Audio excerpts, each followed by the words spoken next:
Hello everybody, it is Emery48 here and welcome back to another NCIS Saturday.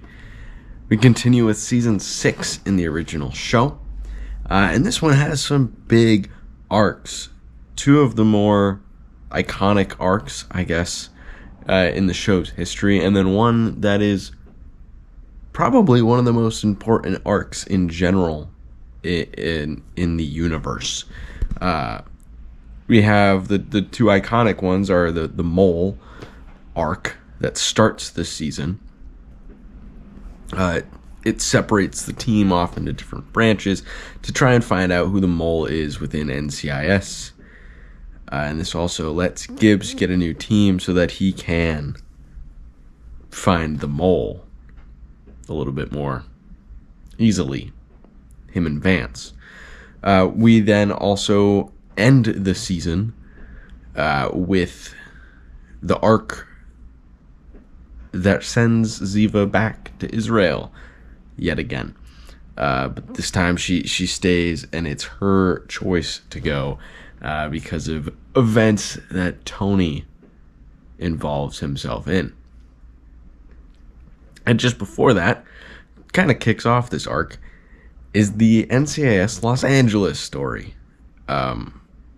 Which allows for the first spin-off show of NCIS, and one of many that have happened since, but this was the first one, and it starts in Season 6. We don't get the first season until the next year, obviously, but we get their first story, very similar to how NCIS got their start in JAG, and we get 2 episodes with them, and get some of the characters. I don't remember if this is the same crew that actually starts NCIS Los Angeles, but it is definitely not the crew that ends it, or are the prominent members throughout. Most of them are, but there's some extras and some missing, I guess is more of what I meant. But a lot of them are the key characters throughout the entirety of the spin-off show. It was another good season, a lot of intense behind the scenes stuff going on, I guess. In the cop shows, you always get that investigation, that new murder that isn't connected to the overall season. But this one did a very good job of building the character development and the chaos between the characters throughout the season. It did a very good job of that. Breaking up trust, not knowing who you can believe, and those kind of things. And it really puts you in an interesting place of who's in the right and who's in the wrong. And it makes you pick between the main characters, which is something a lot of shows do, but not in this way, I feel like. Not in the cop shows, at least. The cop shows don't typically get you to get the main characters fighting amongst each other. That's normally sitcom-y and different styles of shows. So to see it in NCIS so prominently for a good part of a season is impressive, and they do it pretty well. So I enjoyed that aspect.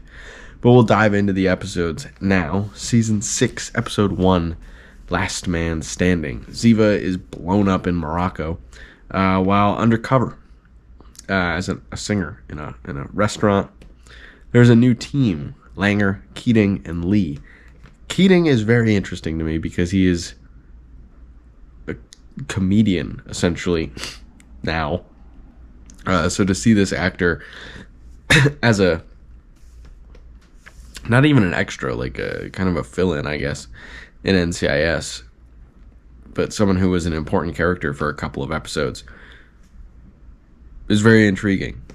I definitely didn't know who he was when I saw the show originally, but now seeing it again and seeing him again, I was very surprised to see him, because he does a lot of stuff with, like, Whose Line Is It Anyway, and Let's Make a Deal. 4 months have passed since the last season. Former Navy died in a bomb Ziva was hurt in. Another military friend of his is found shot in the U.S. One of Gibbs's new team is a traitor. Lee kills Langer in a shootout, and Lee is the traitor, but they don't know it yet. Ziva and McGee are back. Okay, I was wrong. Keating was only in one episode. I thought he was in more. Episode 2, Agent Afloat. Jumper off Tony's ship. His wife is found murdered by Ziva and McGee, and Tony finds the sailor in Colombia. Someone is killed and posed as him entering the ship. Gibbs and Ziva join him on the ship. An anthrax attack is possible. It is all a drug smuggling scheme. The person is caught and Tony comes home as well. Episode 3, Capital Offense. Bikers find corpse in a pond. Senator Gibbs knows was having an affair with the victim. She is a congressional liaison from the Pentagon. Tip for the gun location on a voicemail to Vance's secure personal line, and it was an auto text reader. The senator's gun is the murder weapon. The senator's chief of staff is found with a bag taped over his head and a suicide note left in the room. The senator's wife killed the affair victim, and the senator helped her cover it up. Both worked together to frame the aide's death as a suicide. Episode 4, Heartland. 2 Marines jumped in a bar back alley. One dies and the other is in hospital surgery. The surviving victim is from Gibbs's hometown and is in a coma. The aunt thought the living victim died 4 years prior. Gibbs's dad comes into play. We get introduced to him. NCIS car with DNA evidence is exploded. Jealous husband hired the hit, and a secret sibling is revealed. There was never even anything to be jealous of. The baby was his the whole time. The living victim was the target. And the fact that this awesome yellow car that Gibbs gets from his dad at the end of this episode is not turned into like the perfect Gibbsmobile throughout the show. Like, he could have a Magnum style legendary iconic car, and I have seen it since, but like once. The fact that this doesn't show up as often as they can get it is crazy. Blown opportunity there, in my opinion. Episode 5, 9 Lives. A victim is hung up and tortured in his shed. The investigation leads them to a lead witness in one of the Fornell's cases. Fornell and Gibbs find the witness with another tortured victim from his unit. He never witnessed the murder that he claimed he did. The victims did, and the witness takes his own revenge and then gets arrested. Episode 6, Murder 2.0. A shower ejects blood instead of water, which is never good. Body is found in an aquifer. The murder was filmed and uploaded. Brain removed through the nose. Procedure started while he was still alive. Video showed location of second murder, weapon, and time. Another website left a taunt at Gibbs. Killer streams from the janitor cart at NCIS. The main suspect dies in an interrogation by poison at the exact time the previous video predicted. The next video used the interrogation camera as camera access. Gibbs is the next victim with 1 hour countdown. Gibbs was not actually the victim. He was supposed to be the next murder weapon. But Gibbs figured it out, and it was an incredible episode. Very fun episode. Well, fun's probably the wrong term. Intense is better. Episode 7, Collateral Damage. Security guards shot in a bank on a military base. The getaway car and stolen cash are burned. The bank guard was the target, not the money. A recruit helps catch the killer, and Gibbs is doubting Lee's innocence.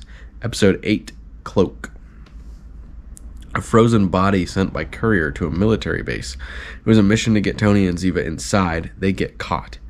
The story goes back 3 days. NCIS was assigned to test security at the base.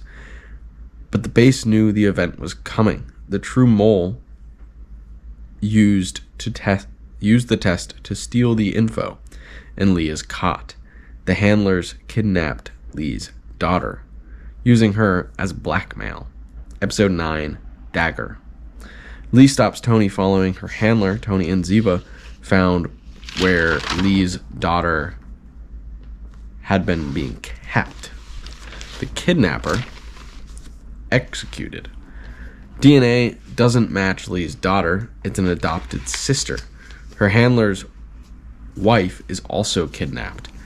Abby finds through DNA his wife is actually already dead. Tony Nziva saved the girl. Gibbs shot twice. Just scrapes on the eyes and stuff, affecting his vision.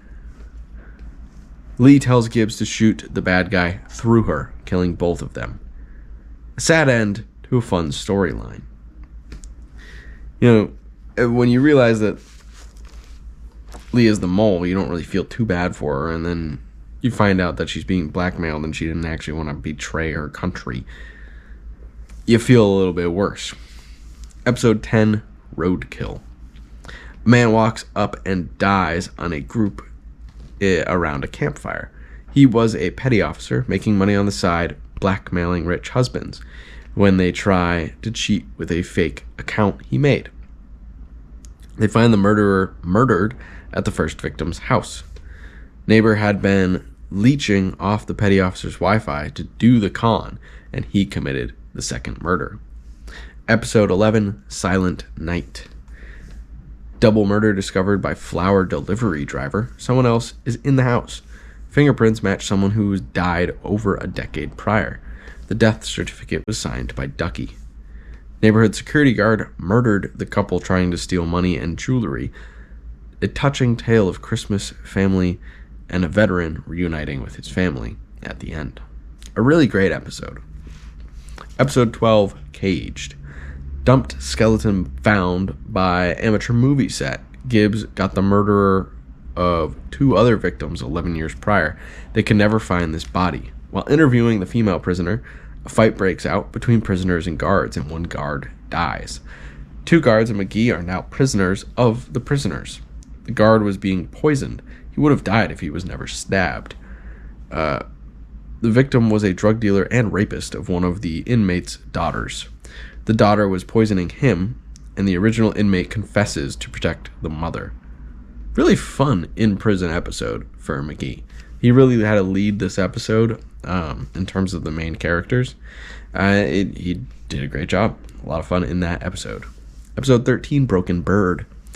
A woman kills after seeing man with another woman. A love triangle gone bad, as it were. An ex-fiance. They catch her, and we're only 5 minutes in. Another woman grabs the knife, stabbing Ducky through his hand. She escapes. She attacked Ducky because he had killed her brother decades prior while he was stationed in Afghanistan. She's being held in the Afghani embassy. She accused Ducky of breaking Article 4 of the Geneva Convention, violence against non-combatants. Ducky was required to stitch up torture victims. Ducky turns himself in to the Afghani embassy, and they found the interrogator, arresting him instead. It was a sad story of Ducky's past, but a very good episode. Episode 14, Love and War. A missing naval captain. He is found with his guts cut open in a hut. Victim swallowed something he stole from work. A second body literally falls into NCIS's lap, pushed off a roof. Tech found, not stolen. He was killed by his daughter's ex-fiance to get her back through grief, because she came back to him when her mother died. Episode 15, Deliverance. A gun deal finds a body. Gibbs' military service number is left in blood. Mike Franks is back. Foster mom of gang neighborhood was trying to steal weapons for the children. Got a Marine killed. Other Marines' mother helped heal Gibbs in Colombia, and the cartel leader Gibbs killed in that mission was the Marine's father. Episode 16, Bounce. Body in a dumpster in a suitcase at a hotel. Person booked in Tony DiNozzo's name. In fact, Fake Tony turns himself in, and he was the first arrest Tony made when Gibbs was in Mexico. He proves he was innocent and claims he isn't the killer. Suspect cuffed and beat by wife. He was set up. He and victim embezzled with a third person. The final piece of the puzzle. Caught. Episode 17, South by Southwest.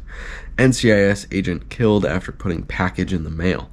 It is delivered to Abby. They were supposed to meet the next morning. It contains a painting. NCIS had been working with a fake Homeland operative. Tony and Gibbs are searching for the artist in Arizona. The paint is radioactive. They find the artist. Gibbs snipes a helicopter pilot with Homeland fake inside as a gunman. The hitman was responsible for a minimum of 5 killings. Episode 18, Knockout. NCIS is in Chicago. Leon, Ziva, and McGee. The victim is a friend of Vance and their kid in the boxing rink. Victim coached at killed him for not letting him in the ring. The other boxers beat him up out of revenge. Episode 19, Hide and Seek. Kid on a Navy base had a gun that had been used to shoot someone in the head. The body is not where it was when the child found the gun. Tony McGee moved a couple 100 feet away. The boy said his dad killed the victim to protect him, but the father was deployed at the time of death. A second victim is found via suicide. The suicide victim's best friend and the boy's sister killed the murderer in a struggle and argument. Episode 20, Dead Reckoning. After Court is involved in a shooting, he calls Gibbs to cash in on his favor. The CIA needs help with a most wanted who is back in the U.S. Many in the criminal organization are found dead. NCIS finds supposed head of the organization in a coma, but the accountant was running the criminal organization for the past 5 years. Court shot, but the accountant is caught. Episode 21, Toxic. Victim had a radio call for help picked up by a baby monitor. Abby is picked up by the FBI. The stroke is caused by a stun gun to the victim. Abby takes over for a doctor in a research lab to attempt to save lives of sick people. That doctor is the target of a hit from the victim. NCIS find the doctor, and the doctor left. He thought he was building a cure, but they had him building a weapon, and Abby finished the job, not realizing. The nurse who was in on the weapon making turns up dead, and a fake patient planned to sell the weapon. Episode 22, Legend Part 1, NCIS LA Origin. Sam and Kenzie lose their target after shots fired. He is found in D.C. hung up by arms and legs. Gibbs and McGee to L.A. Tony and Ziva catch the hired murderers. A weapon supplier is killed by NCIS, but the buyer is unknown. Callan is undercover, and Ziva's boyfriend Michael is the buyer. Episode 23, Legend Part 2. Michael exposes himself as Mossad to NCIS. He was hunting the same cell and is let go. Michael kills another in the cell, getting away before Gibbs arrives. Michael has been in the terrorist cell and dating someone whose brother is in the cell. The rest of the cell is arrested. Gibbs tells Michael to go home. G is shot up in a drive-by, which is crazy. I thought this happened in the actual NCIS LA show, not before the show even started, which is wild. A crazy cliffhanger to have before the show even starts. Good way to promote the premiere. And Ziva spends the night with Michael before returning to Israel. Episode 24, Semper Fidelis. Agent killed guarding Seknav's home. He is an ICE agent. A bug is found at the house. Michael never left Washington, D.C. Tony has also gone to tell Michael to leave the U.S. The main suspect is found poisoned. Indications are suicide pill. Tony believes it was Michael, and they fight in Ziva's apartment. Tony is wounded, and Michael is killed. Episode 25, Aaliyah. Ziva's apartment explodes as Gibbs and McGee go to investigate. NCIS escorts Michael's body to Israel. Mossad had blown up Ziva's apartment to cover up Michael's errors. Ziva does not return to the U.S. with NCIS, and Ziva is a prisoner in Somalia. And they want info on NCIS, not Mossad. That might be something that happens later on the line in the interrogation. the question we see is about NCIS. It's a very tense way to end a season. And in the next one, we have to resolve this storyline, but we also get a season of NCIS Los Angeles. So once we do watch through the first season of that, we can start ranking shows on which one is better within the NCIS universe. But so far, so good, with 6 seasons down of NCIS, and it is clearly the best show because it's the only one. Let me know your thoughts on NCIS Season 6 or in general in the comments down below. Thank you everybody so much for watching, and I hope you have a wonderful rest of your day.